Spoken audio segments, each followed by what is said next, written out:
On this episode of Marketing Mavericks, we analyze the midterm elections. Can we really measure sentiment? And should we regulate campaign advertising?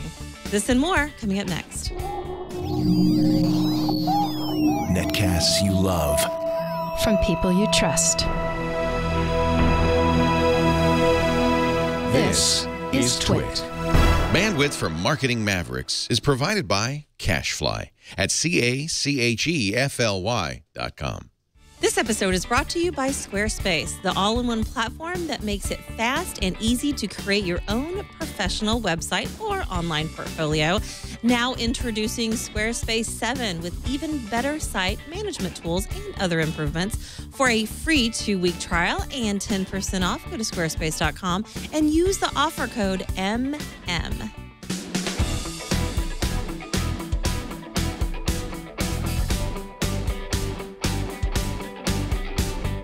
This is Marketing Mavericks, episode 30, recorded Thursday, November 6th, 2014. Pig castration and American politics. Welcome to Marketing Mavericks, where we talk about everything at the intersection of marketing and technology. I am your host, Tonya Hall, and we've got a great couple of guests joining us today to talk about a variety of things, including a recent political campaign. How do you market politics and politicians? What does that mean? How are we using digital marketing in the web, motivating teams, staying and building crowdsourcing around a startup, and much more. Our guests today are Harper Reed, who is the CEO of Modest, and at Harper on Twitter. Hello. Welcome back, Harper. Thank you for having me. And we've got Patrick Ruffini. Hope I said that right for the first time. Welcome, Patrick. Ruffini, but that's okay. Ruffini? See, Yeah. I should have gotten that right. Brian Rich, who's a mutual friend, hooked me up with you, and I'm super glad to have you join us. You are the co-founder of Echelon Insights, among other things, and at Patrick, RUFFINI on Twitter. Welcome. Thanks for having me. You've had, both of you have been quite busy. In fact, we were talking pre-show, Harper. You just got back from, where was it? I was trying to follow all your tweets and what airport you were at. But you've been back, like, I think you said 12 hours or something like that from where? Well, I got back technically last night, but I was in the Republic of Cyprus, which is a island. It's a very strange, interesting, fascinating place. Very close to Lebanon and Israel, as well as, it's a kind of a European vacation destination. Interesting because it's a place that has had a lot of just problems in the past. They had a big financial crisis last year, and I was at an economist summit about Cyprus and the future of Europe. It was very interesting. I spoke there. Nice. And our guest, Patrick, who's joining us after quite a busy election period. I think he's the one. You actually deserve a vacation, right? I mean, Harper's saying that's a great place to go. Are you going to take off to Cyprus, Patrick? Probably not. Probably not. And it's usually, and as I was saying before the show, it's always fun. Actually, I find the post-election period even more fun because then I get to learn what the other side did and hopefully reverse engineer it for the next time. So I think those of us in DC learned that there's never much rest after an election cycle. Although there's a lot more time. We learned that there's a lot of people have time for coffee requests, and I don't know how many requests. I think I have a folder on my mailbox that's just grabbing coffee, and that was for a while my most popular folder, and that tends to fill up right after elections. I've worked on political campaigns. I have immense respect for anyone who is a marketer in the space of politicians and political agenda. It's brutal. And as I think, Harper, you were talking about before the show, it's like this immense, intense experience. And then once it's over, it's like, especially if you are on the losing side, I would imagine it's a little bit like sports in some ways, that it's quite a letdown. And you kind of, I think you said you had an escape last year or last time, Harper? Well, I mean, this is, obviously at the end of the campaign in 2012, it's November, it's in Chicago, so it's starting to become winter. And I just spent 18 months kind of in this very intense, very kind of crazy space. And afterwards, all I wanted to do was kind of get out of that general context. And my wife was like, you just got to get out of here. And I took that very literally. And I actually called a friend and said, where is some place I can go where I don't know anyone? And he was like, well, San Diego, obviously, which I have no idea what that even means. But so I booked a week-long kind of vacation, so to speak, in San Diego, where I just read books on a Kindle. And then I came back.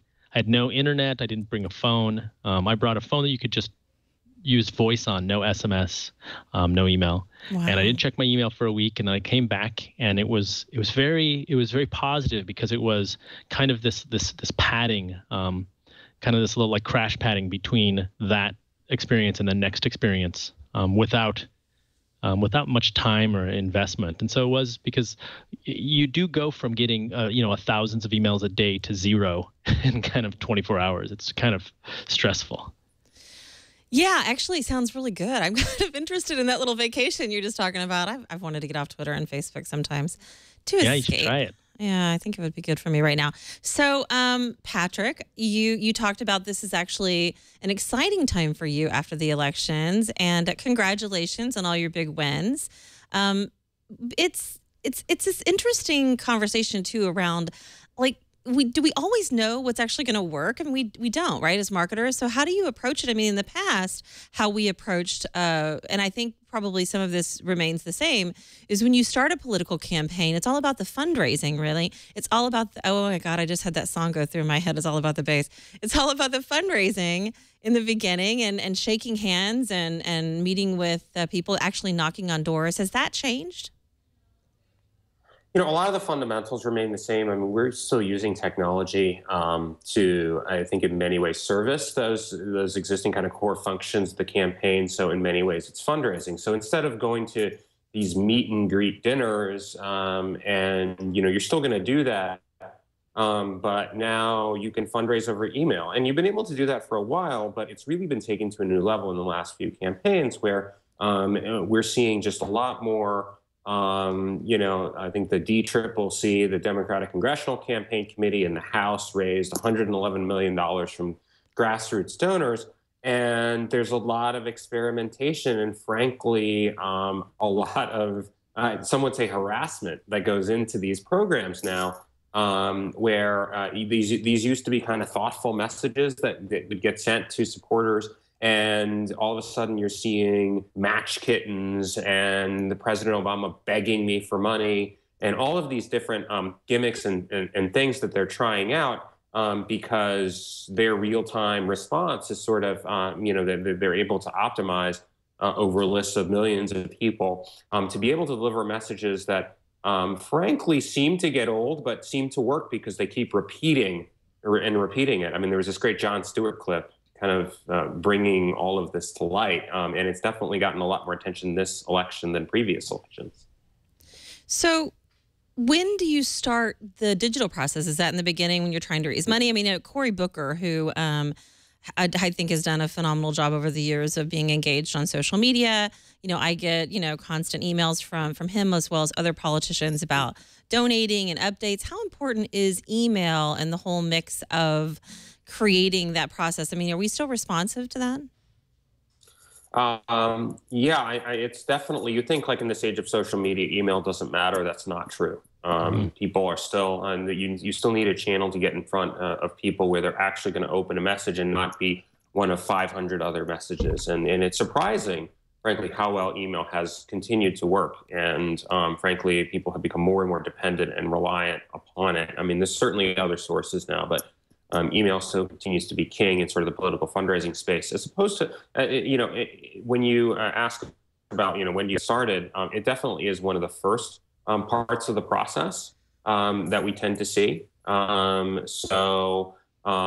You typically should be hiring a digital director as probably one of your first hires, because if you're going to announce, you're probably going to do it on Twitter or Facebook or or one of these things. I mean, you want to have a website up to capture donations on the first day of your campaign, so which means like you have to get the team in place to actually build some of that infrastructure out before you actually start running. And candidates increasingly are personally engaged, like Cory Booker, on social media themselves, which can be very helpful. The GOP has been criticized in the past for not being very digitally savvy, and I have to say, I've attended their summits, and it's been pretty weak. But they obviously did something right this time. I mean, I know, Harper, that you've been not as connected this run on the election, but you were a part of some pretty successful digital marketing previously. What was it that went right then? And do you think that the GOP actually figured it out this time? Well, yeah, I have literally no idea about this cycle. I mean, I seriously, I've been pretty heads down with my current business, so it's kind of hard to even answer that question. I can probably take a guess and be like, yeah, probably they figured it out.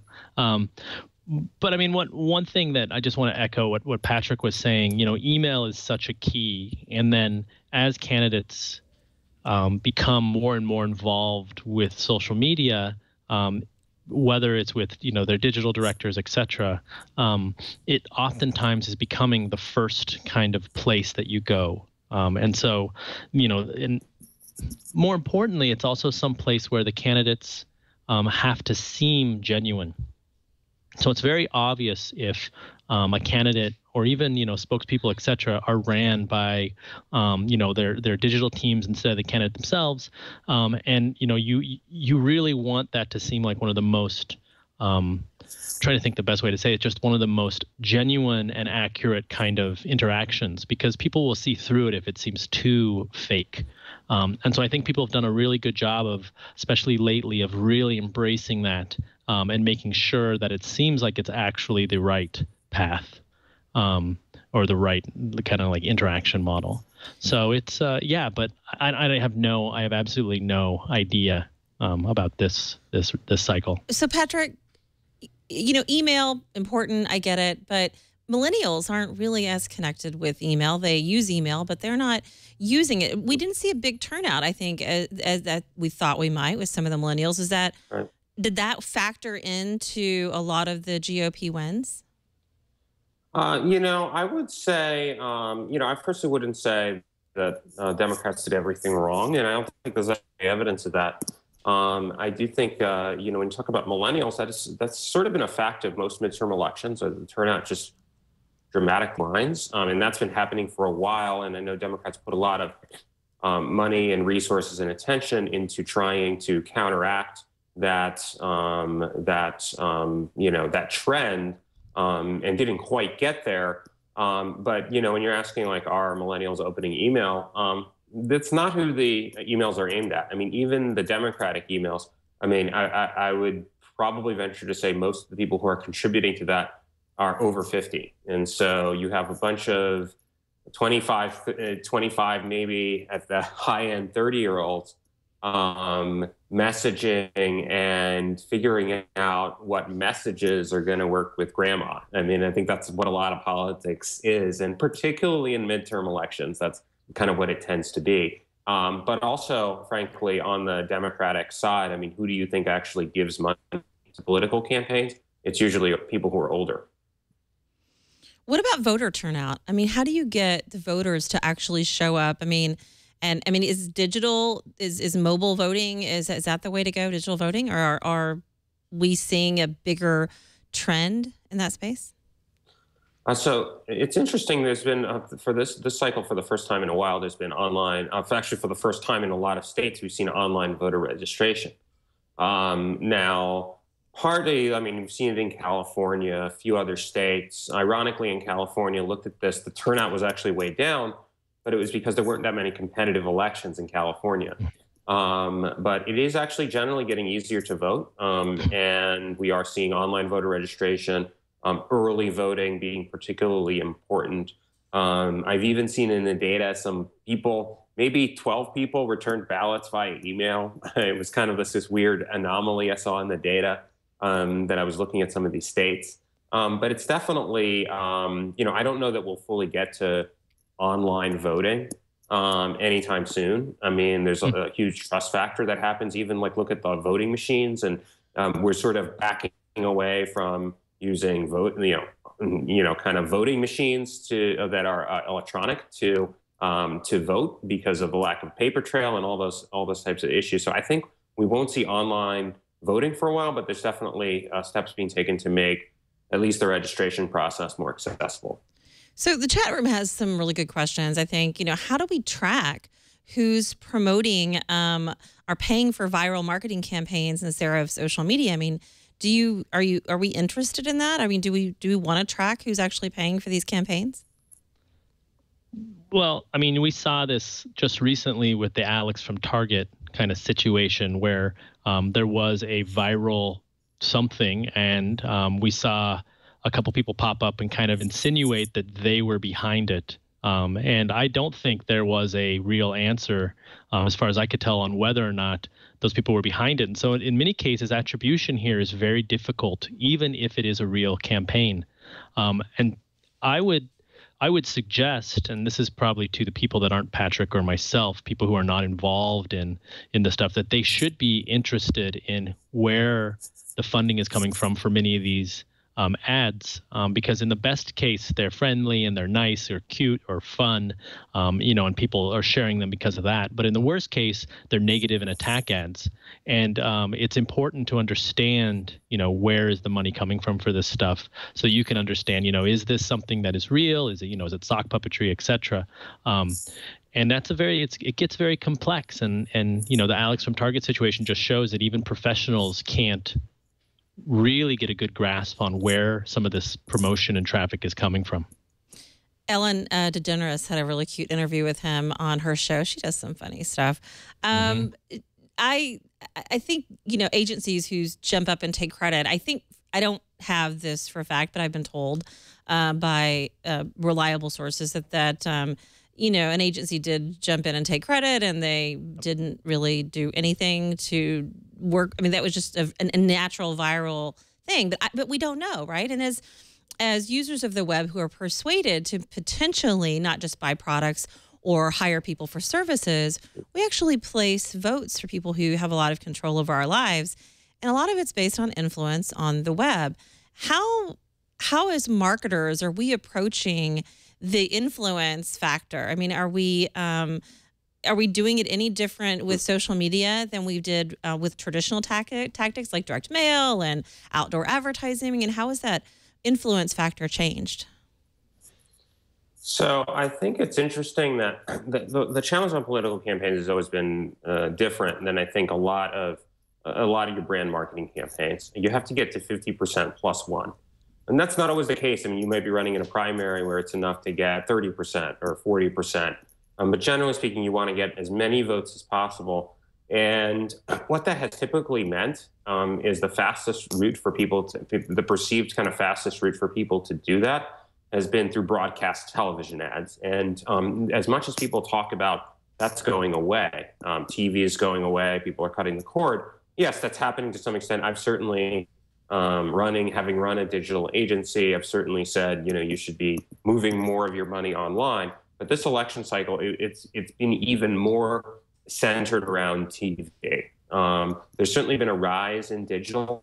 I wouldn't say there hasn't been, but there's basically people are cutting direct mail budgets and putting most of it on TV and giving it to primarily to digital. And which is really interesting in this age of targeting and the audience is split off. No shows are really, shows aren't getting the ratings they used to. You're lucky if you get a 5 rating. And what's really interesting about this is that people are still, particularly some of the easiest way to kind of bootstrap a campaign is this old idea of 1,000 points, 1,000 GRPs on broadcast, and I'll be good. The ironic part, even in kind of discussing all this money, the money in politics issue, I kind of have to laugh because, Larry Lessig had this effort this year, raised between $5 and $10 million into Mayday PAC to theoretically expose the issue of money in politics by raising money into a super PAC, and spent money against a bunch of candidates this cycle, mostly on TV ads. and none of those candidates won. None of his preferred candidates won. I know a lot of people in the tech community did that. And we've also seen this with Mark Zuckerberg and Forward.us, where essentially you have technology executives trying to play the quote unquote traditional game. And it doesn't seem to work as well. And what's interesting to me is, I wonder if, people will realize that a lot of the stuff that this $1 billion that's been spent on TV, or the $3 billion that's going to be will have been spent this election cycle, I wonder how many people know that how much of that money is actually wasted. Because we see example after example in looking through the election results where the side that spent more money didn't win. And the side was projected to win because they had more money or whatnot, did not end up winning, or people spent overpaid for a lot of really expensive TV ads that aren't reaching the same amount of people as they were maybe 15 years ago. Did the I voted link on Facebook, did the I voted option that Facebook put into place actually make a difference? Do we think that actually encouraged people, reminded them to get out and vote, or did that effort mean anything? So in 2010, there was they actually studied this through a large-scale experiment. So essentially they withheld the I voted button from a subset of users.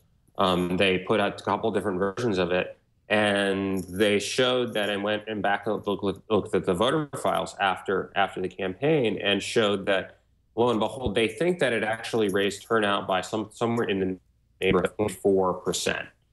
And that's, and I think that amounted to about maybe 350,000 people voting who might not have otherwise voted because of Facebook. And I think that's a really impressive and interesting finding. But it's still 0.4%, it's still not, and I think that it's still very hard in a lower turnout election like this was to get people out and vote. Now, they did the same thing in 2012. And I would venture to say that it was probably even less effective in 2012 because a lot of people were already voting. I mean, the pool of non-voters is a lot bigger in a year like this than it would be 2 years ago, when everyone's excited and everyone's talking about the candidates. I don't think, frankly, a lot of people could have cared less who was running for Senate in a lot of these states. It's simultaneously, it does have some impact, but it's very much at the margins. Right. And I think we as political professionals, really actually, I personally find that very satisfying. I mean, I'm not, to be able to make, even a 1 vote difference, or hopefully more than a 1 vote difference. But we kind of, as political professionals, have to realize that a lot of the things we do are there to shift things by 1 or 2% at most. And if you've done that, you've really done your job pretty well. Yep. Ditto that. Well, I want to talk about this idea of millennials and their turnout and what that means, and how we measure sentiment, which is a big challenge, I think, not just in the political space, but in general, in the startup space as well. We're going to talk about what startups are around. We're going to get to that, but first, we're going to thank a sponsor of Marketing Mavericks. I actually want to thank Squarespace.com. This episode is brought to you by Squarespace.com, the all-in-one platform that makes it easy to create your own professional website or online portfolio. Some of the reasons that you're going to love Squarespace is that Squarespace 7 has just been introduced and makes getting started with your unique web presence easier.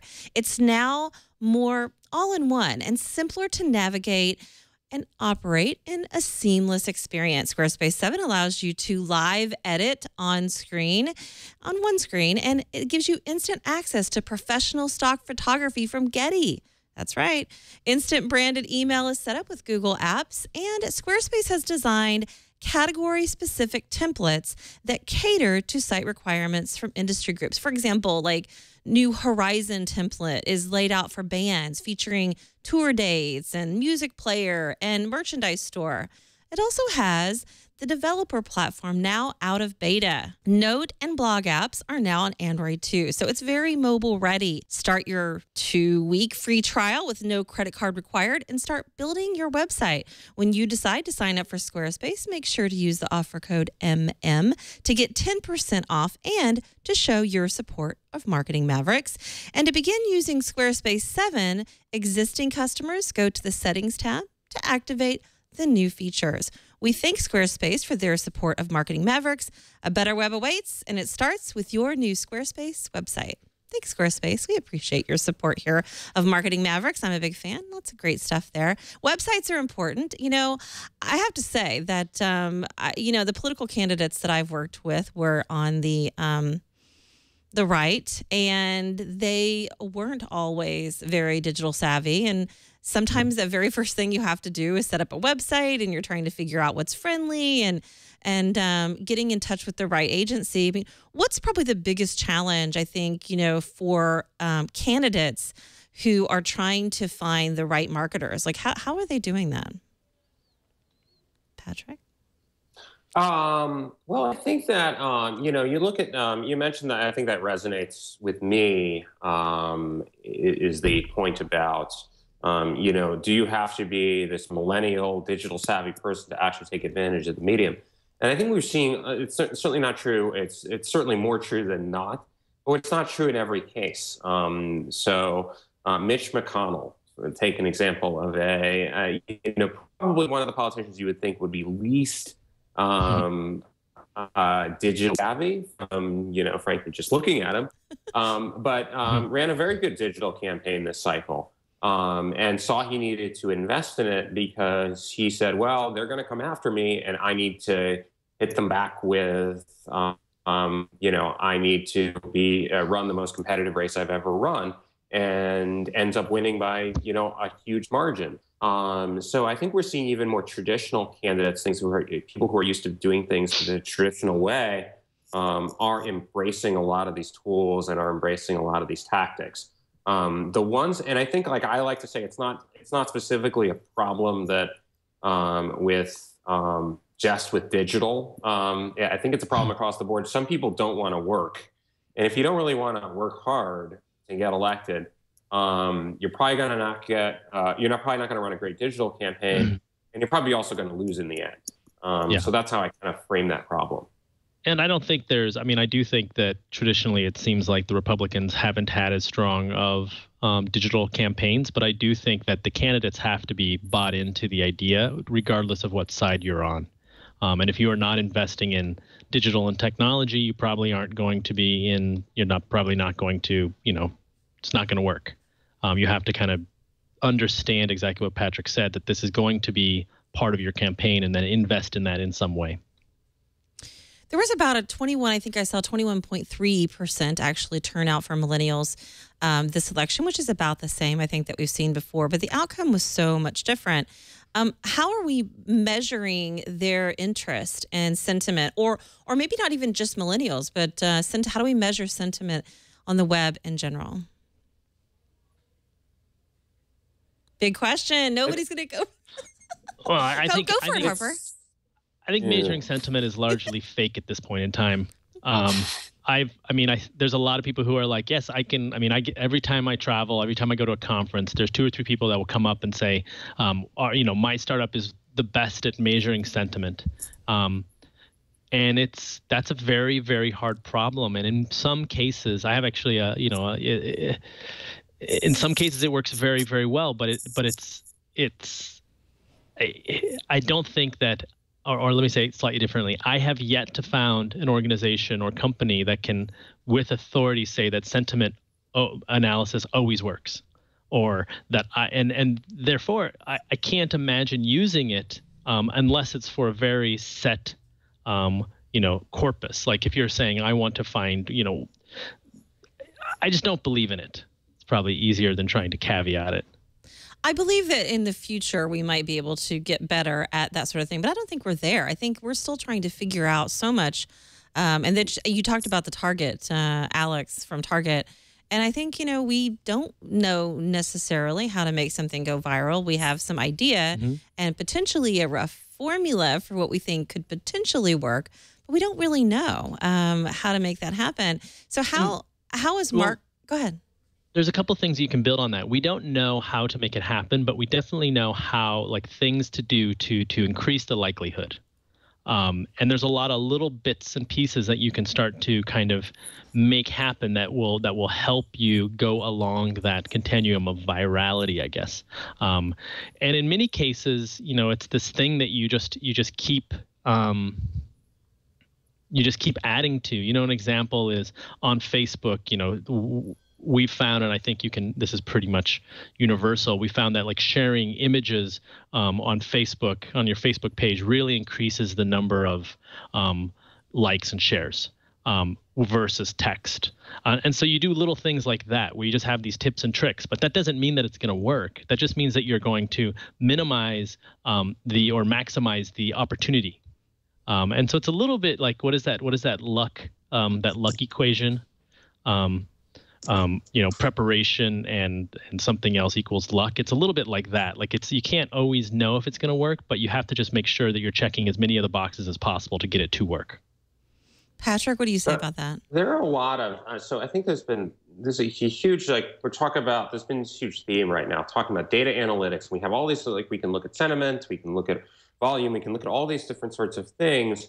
But a lot of people have talked about the problem of what are we actually going to say to them once we figure out who these people are, who we need to reach. And that's been a huge problem, and that has been the piece that nobody has really wanted to tackle, because doing creative right is hard. You can hire a data analyst now, you can model the voter file, you can do all sorts of things with cool and interesting things with data.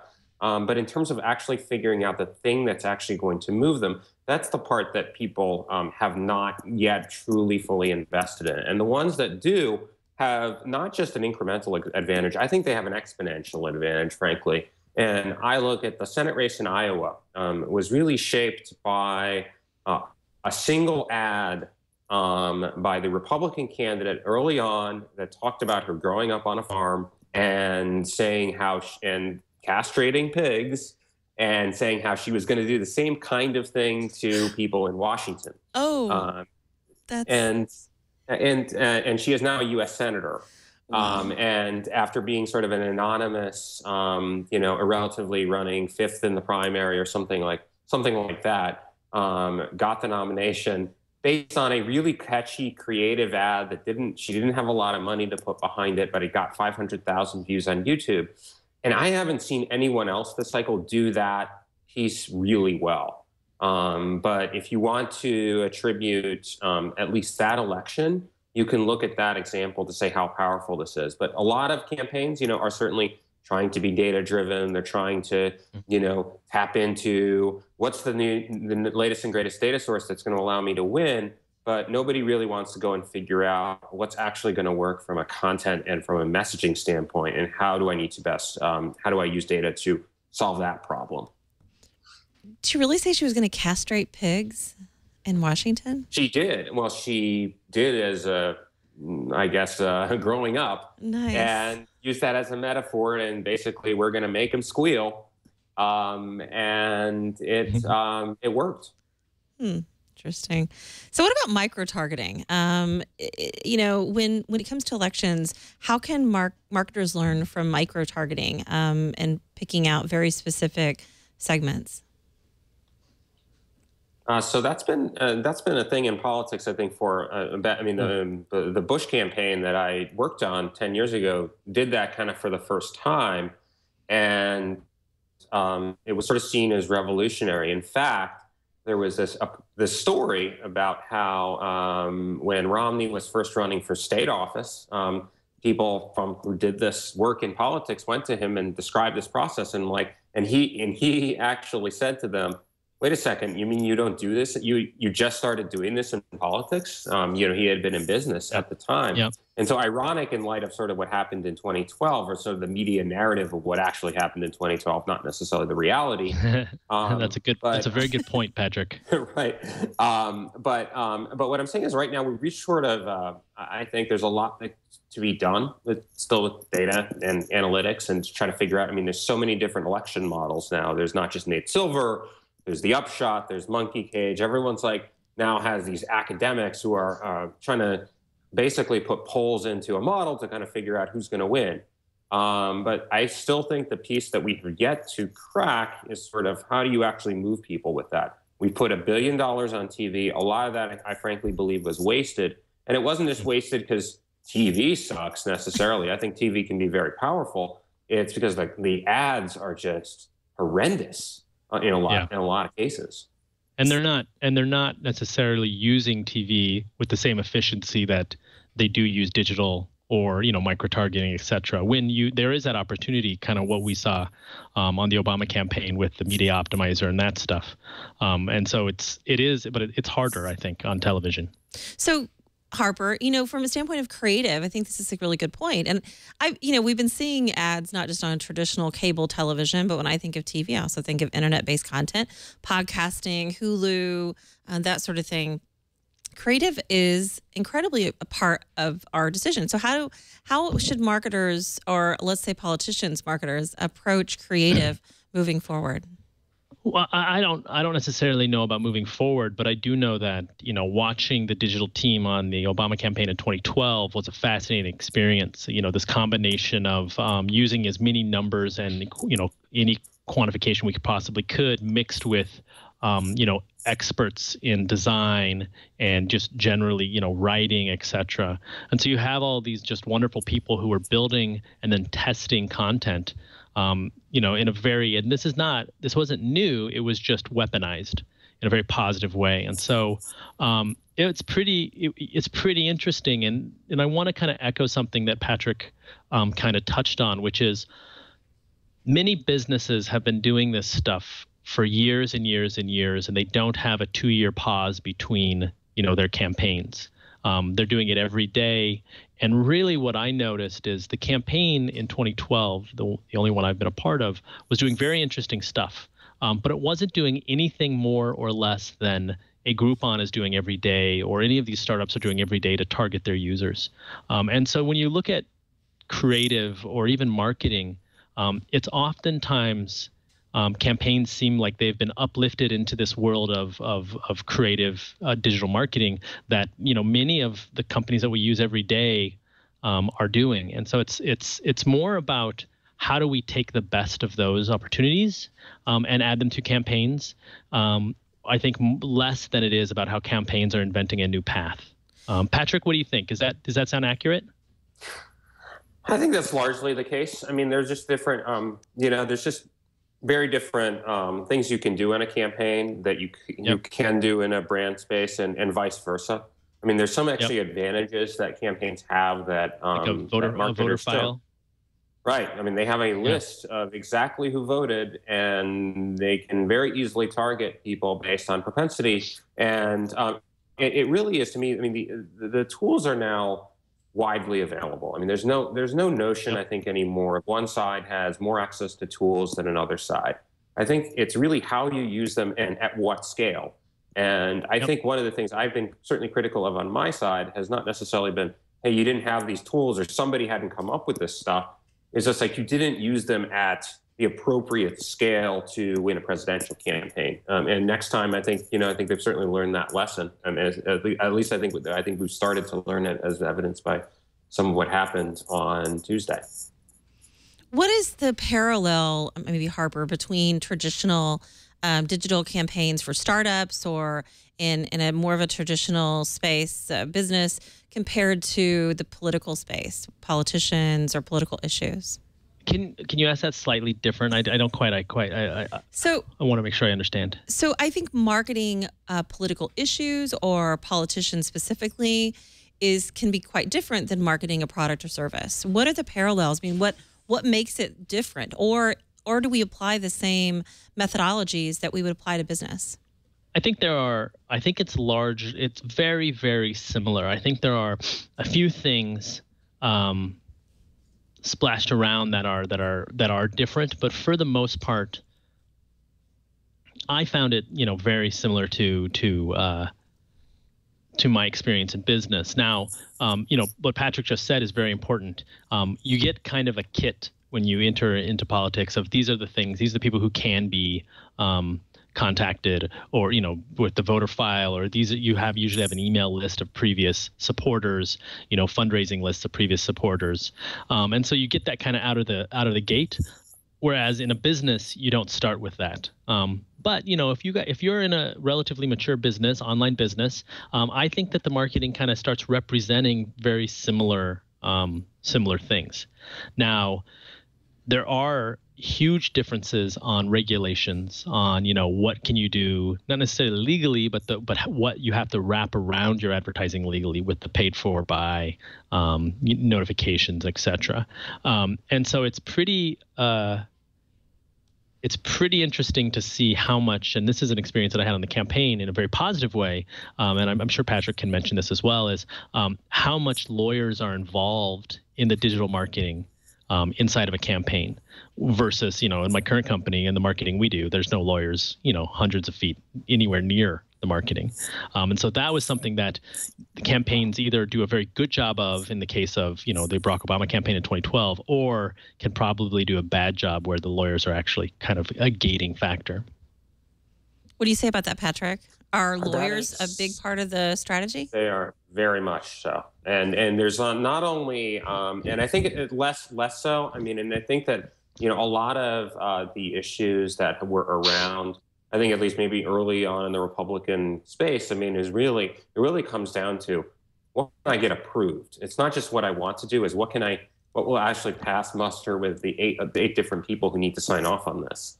And so I think that the campaigns that can be nimble and trust the digital team to execute their strategy without people having to walk around the building with a sheet of paper and with check marks on it, I think they're going to be more successful in doing it legally and understand what can legally be done. And frankly, there are a lot of things that cannot legally be done. And and so we've seen these pretty remarkable workarounds, and particularly on all these outside ads where there's sort of laws around you going and telling as a campaign, you want to tell, some outside group that wants to spend money on your behalf what to say. Well, I can't really pick up the phone and call them. That would be illegal. But I can basically post my strategy online, and we've seen this happen, and post my opposition research online, post the B-roll I want you to use on some section of my website, and it's totally, completely legal. So there are a lot of interesting workarounds to a lot of the legal stuff that you can do on a campaign. And it sounds like also a lot of landmines, especially as technology changes and privacy is an issue and e-commerce comes into play. And yeah, there are no more hanging chads, but voting digitally has its setbacks as well. So what are we doing in preparations for 2016? What is that going to look like? What is this 2016 cycle going to look like? I mean, what we'll be seeing from potential candidates like Hillary or Christie or Rubio or Paul Rand or et cetera? Harper? I have no idea. I mean, I really like it. I don't know. I'm focused on my shirt. It's so cool. I'm trying to continue building all of the facial recognition blocking apparel that I can, and I haven't really been paying attention to politics, but I'm very excited to see how it turns out, and I do think in many cases it's going to appear as a bloodbath, just because there's going to be a lot of candidates and a lot of people, striving to get to that point. So we'll see, and I hope not to be involved. Patrick, what are we doing to prepare? It's going to be really interesting as things change over the next couple of years. Hopefully I will have grown my beard a little longer so I can actually work on one of these, be the CTO of one of these efforts, I guess, or pass, at least be or pass muster as that. But I think this is required, by the way. I think that, thank you for that. But I do think that, it's a little bit of the reaction time on some of this stuff is pretty fast now. So this idea of that we can predict, if I could predict, I have an idea of what's going to be hot 2 years from now, I'm, first of all, very likely to be wrong on that, and I'm likely to be too far ahead of the market. If I have some unique insight about that's this far-out idea about what's going to happen, and so it really is about the strategy. Oftentimes, really is about reacting in the moment to how user behavior is changing, and I think that the people who've done that more successfully have won. Have done, and I look at this email situation, and I call it kind of a situation, but it's essentially evolved from a. In 2012, I had written a piece like, these Obama emails look a lot like Groupon. There's a prize, which includes dinner with the president. And all of a sudden, you see all these things, and they talk about, we tested yellow highlighting. And then all of a sudden, the next thing I know, we're highlighting. Now I'm getting emails with match kittens, meaning that my donation will be triple matched. And every single email says my donation will be triple matched. Even if you look at the fundraising reports, that is impossible. It would have been impossible. They would have had to reach double what they did overall to be able to triple match everyone's donations who gave online. So all of these tactics, though, are very iterative, and I think that are very responsive to what is actually happening as a result of the testing you're hopefully doing on an ongoing basis. And so this idea of I can forecast what the trend is going to be 2 years from now, frankly, I wouldn't. If I could do that, I wouldn't be working on campaigns, I think. You'd have a crystal ball. Ooh. Yeah, that's right. You talked about the idea of making promises that, which has been in politics for a long time, let's face it, that you can't keep. But this idea of regulation, I mean, you're talking about somebody saying, well, hey, if you donate, we'll triple it. Who's regulating this? I mean, should there be better regulation on this type of marketing? Patrick? He looks a little shifty. I gotta go. I hope there won't. Prank caller. That's pretty funny, Harper. Don't ruin a good thing. We don't want to say. Okay, well, I'm just putting it out there. I'm just. I think that the problem that I have with regulation on this type of marketing is when does it end? When will it end? The reason I say it that way is because there is a need to do something about privacy and the internet to protect people. I think that's true. The thing that we want to watch out for, though, is that we don't accidentally stifle innovation. I spent a lot of time last year traveling, and one of the countries I spent a lot of time in was Germany. And I remember talking to a lot of young entrepreneurs that were from Germany originally that lived in other countries because their companies were stifled by Germany's data protection laws, which a lot of it had to do with advertising, et cetera. And so they moved to weird places like Luxembourg or England or whatever, but they weren't in Germany. And I would hate to make some laws that somehow have a wide, a large effect of stopping something that we have yet to invent. And the other side of this, which I think is interesting as well, is the people who make laws in the United States have not really shown themselves to be aggressively digital savvy. And so if those are the people who are making these laws, then I have great fear of the relevancy and the effectiveness of those laws. And I think we'll see the same thing as SOPA and all the rest of these kind of laws that are trying to save people. And by people, I mean giant media companies.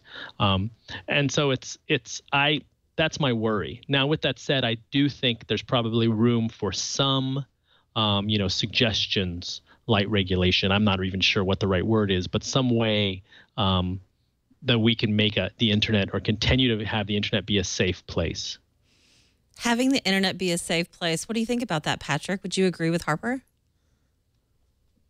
Well, I'm not against kittens or anything, or apple pie and motherhood and all that stuff. I mean, if you're asking that, internet be a safe. Wow, that sounds really good.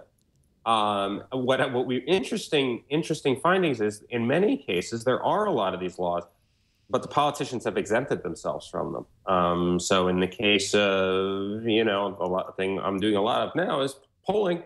In theory, there's now restrictions. There's do not call lists. There's things like that to protect consumers from being bothered at dinner.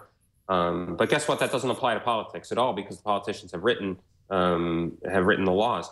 Have also written the Canned Spam Act is another one where I cannot email you spam if I'm a commercial marketer. Conveniently, the politicians have also exempted themselves from that, and I'm getting all sorts of emails I didn't sign up for this cycle. And that has turned out to be kind of the backbone of a lot of the fundraising that we're seeing right now. And so, frankly, even if there were laws, I think the politicians would quickly figure out a way to exempt themselves and their campaigns from them. And one thing that's interesting about that is I remember in 2012, we wanted to use a vendor that required us to follow canned spam. And that wasn't so hard for us because we kind of followed it. And the reason we did is because we felt that was being a good citizen of the internet. And of course, there's, it wasn't like 100%, but, because of this vendor, we had to be just as compliant as any private company out there that has all of these rules to follow. And so that was an interesting experience for us. And I think it actually helped. It helped us. So it's it happens. People follow the laws on accident. Follow the law on accident. Well, there you go. You guys are working on some really interesting things. I know you're wrapping up, Patrick, from a really busy time and probably relishing and learning what happened after the elections. And I know you've got a lot going on as well, Harper. You're working on, tell us a little bit, what is Modest? Well, Modest is a company that is building retail software for mobile devices. So our platform is actually really exciting. It is very straightforward. Basically, it allows you as a retailer to generate and have a very well-tested kind of next generation, so to speak. Captain Picard is there, of course. Retail experience on mobile apps. And so you see a lot of this kind of neat stuff happening, Apple Pay, et cetera. And we want to be able to bring that to all of the retailers, not just the ones that have an iOS team or an engineering team. And we think there's a lot of value in it. And so we're pretty, I think stealth is kind of the wrong word. We're just not talking about what we're doing right now because largely we're building plumbing, and we want to make sure that our customers are the ones that are getting the attention, not us. And so it's pretty exciting, but hopefully in the new year, we'll be able to talk a little bit more about what we're doing and talk about whose apps we're powering, which I think will be exciting. And we will definitely talk with you about that here, of course. I mean, I want to hear more about it. And Patrick, can't wait to hear what you find after all of the data is dumped and what happened over the elections. What do you have on your radar for the next couple of weeks? Is it just going through all the analytics of the elections, or what else do you have going on? Yeah, I mean, I do think that there's always a lot of, I call this the world's greatest data dump, at least, which I think is a little bit of maybe a parochial saying, but I mean, I think there's nothing like, there's all this speculation for months and months on end. What did Nate Silver say today? What did so-and-so, whose model has who up in what state? Mm-hmm. And all of a sudden, there's sort of this ground truth, this hard truth of the election. And people actually vote, not just pundits. And oftentimes, and especially this year, and I think I would say in many cases in 2012, you have the quote unquote skewed or unskewed polls. And all of a sudden, wait a second, people vote and they say something different than what the pollsters were say was going to happen or the pundits said was going to happen. And even when it's not that different, I think there's some interesting learnings that can be applied when you actually dig down deep. I mean, I do think it's almost an anthropological study in many ways of the American people conducted through politics. So I'm very excited to do that in all its forms. I also, frankly, think that polling and all the ways we have traditionally used to measure this stuff are. I wouldn't say they're no longer relevant, but I do think they're showing signs of old age, let's say.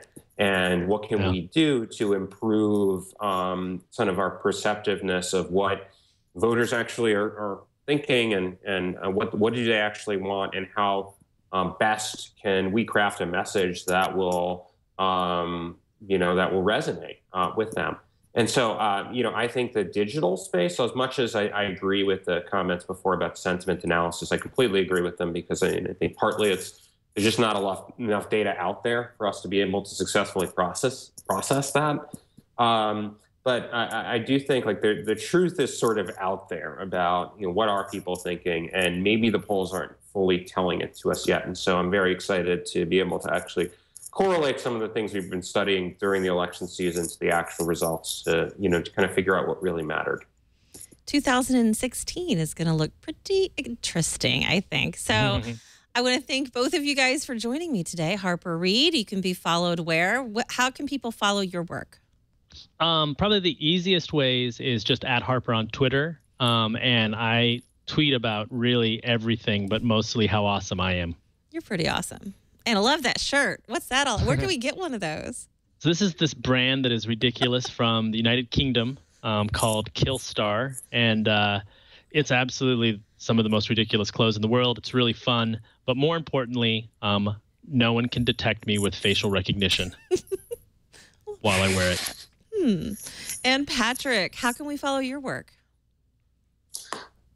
You can follow me on Twitter, obviously, at Patrick Ruffini. Also, my firm Echelon Insights. We try to tweet out at least some cool charts and maps to and get some Twitter love out of that. Well, thank you so and much. Other stuff too. Thank you so much for joining us. And we'll have to have you back, Patrick, to talk about post-mortem of what you actually found out from all of the data. Thanks again, guys. Thank you. Thank you. And that wraps another episode of Marketing Mavericks, where we talk about everything at the intersection of marketing and technology. If you want to follow me outside of this show, you can by going to Twitter at Tonya Hall Radio, or you can find me on Facebook. Let me know what you think. I do read fan email, and thanks so much for all of these suggestions. And we're going to be talking about some of the fans and some of the emails that you're sending. So if you want to email us, you can old school email at mavericks@twit.tv. I'd love to hear from you. And thanks, everybody, for tuning in. We'll talk to you next week.